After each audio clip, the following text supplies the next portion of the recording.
cant ak ngërëm ñeel na leen yéen ñi safoo site internet bi di Talibé Sonko TV li gën a fës ci bopp xabaar yi nag dañ koy door rek Ousmane Sonko dañ ko war a bàyyi mbir mu nu mel nag kii di Juan Branco moom moo ko daal di xam ne rek ak suñu nattangooy BBC World Service la mu daal di xam ne nag li nga xamante ne moom mooy xew ci biir réew mi dara umpul ko ci daal dina ko fay wax waaye nag jamono ji gis na ne daal nguuru ko Macky Sall rawatina langum politique bi nag daal dinay jaxasoo lool ci mbir mu nu mel nag nee na kii di Macky Sall sax ña nga xamante ne joxoon nañ ko gët jox ko bopp jox ko tànk ñëpp ko bàyyi ñu ci mel ni États-Unis ci jëmi boppam rek daal dina koy bàyyi jot na nag moom mu def ab deltu ginnaaw France mi nga xamante ne rek moom moo nekkoon allié bu mujj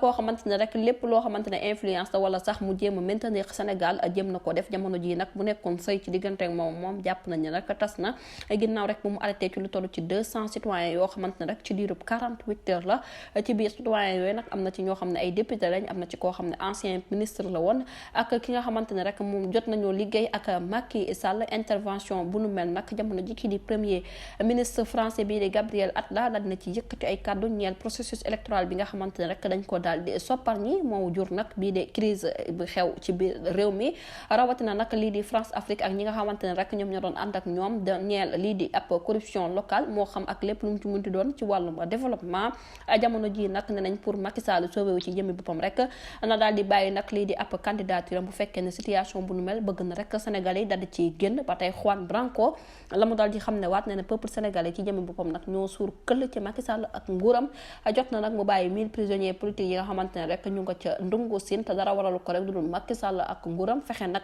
ba defalaat calendrier électoral bi ci nu mu gën a gaawee libéré Ousmane Sonko ak képp koo xamante ne rek ab détenu politique nga bu boobaa nag mën leen a abal ndax doyal nañ sëkk rek ci moom di kaddu kii di Juan Branco mu daal di ci yokk ne Sénégal souveraineté dëgg rek la daal di soxla te mbir mu nu mel nag pare nañ pour dem ci ba jeex tàkk ndax nag ñu ngi ci ginnaaw Ousmane Sonko di kaddu yi nga xamante ne rek kii di Juan Branco daal dina koy yëkkati jërë ngeen jëf ci teewlu bi bu leen fàttee abonné bés cloche de notification ngir mën a am yeneen i info. Mbokk yi on s'est beaucoup battu pour un projet.